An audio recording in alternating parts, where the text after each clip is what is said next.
ಮಧ್ಯಪ್ರದೇಶ ರಾಜ್ಯಸಭಾ ಚುನಾವಣೆ ಕಾಂಗ್ರೆಸ್ ಅಭ್ಯರ್ಥಿ ಮೀನಾಕ್ಷಿ ನಟರಾಜನ್ ನಾಮಪತ್ರ ತಿರಸ್ಕೃತ. ಪ್ರಜಾಪ್ರಭುತ್ವದ ಹಗಲು ದರೋಡೆ ಎಂದ ಕಾಂಗ್ರೆಸ್. ಮಧ್ಯಪ್ರದೇಶದ 3 ರಾಜ್ಯಸಭಾ ಸ್ಥಾನಗಳ ಚುನಾವಣೆಗೆ ಸ್ಪರ್ಧಿಸಿದ್ದ ಕಾಂಗ್ರೆಸ್ ಅಭ್ಯರ್ಥಿ ಮೀನಾಕ್ಷಿ ನಟರಾಜನ್ ಅವರ ನಾಮಪತ್ರವನ್ನು ಕ್ರಿಮಿನಲ್ ಪ್ರಕರಣದ ಮಾಹಿತಿ ಮುಚ್ಚಿಟ್ಟಿದ್ದಾರೆ ಎಂಬ ಆರೋಪದಡಿ ಅಧಿಕಾರಿಗಳು ತಿರಸ್ಕರಿಸಿದ್ದಾರೆ. ಈ ಕ್ರಮವನ್ನು ಖಂಡಿಸಿರುವ ಕಾಂಗ್ರೆಸ್, ಇದು ಬಿಜೆಪಿಯ ಕೊಳಕು ರಾಜಕೀಯ ತಂತ್ರ ಮತ್ತು ಪ್ರಜಾಪ್ರಭುತ್ವವನ್ನು ನಾಶ ಮಾಡುವ ಪ್ರಯತ್ನ ಎಂದು ತೀವ್ರವಾಗಿ ಟೀಕಿಸಿದೆ.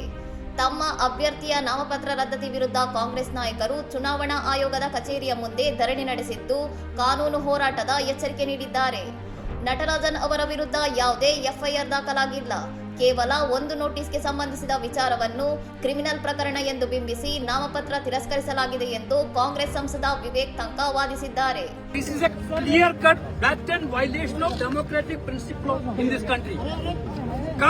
They are killing the democracy of this country. This is a clear example of that. ಬಿಜೆಪಿಯ ಆಪರೇಷನ್ ಕಳ್ಳಬೇಟೆಗೆ ಹೆದರಿ ಕಾಂಗ್ರೆಸ್ ತನ್ನ 35ಕ್ಕೂ ಹೆಚ್ಚು ಶಾಸಕರನ್ನು ಚಾರ್ಟರ್ಡ್ ವಿಮಾನದಲ್ಲಿ ಬೆಂಗಳೂರಿಗೆ ಸ್ಥಳಾಂತರಿಸುವ ಮೂಲಕ ರಾಜಕೀಯ ಸಂಚಲನ ಮೂಡಿಸಿದೆ.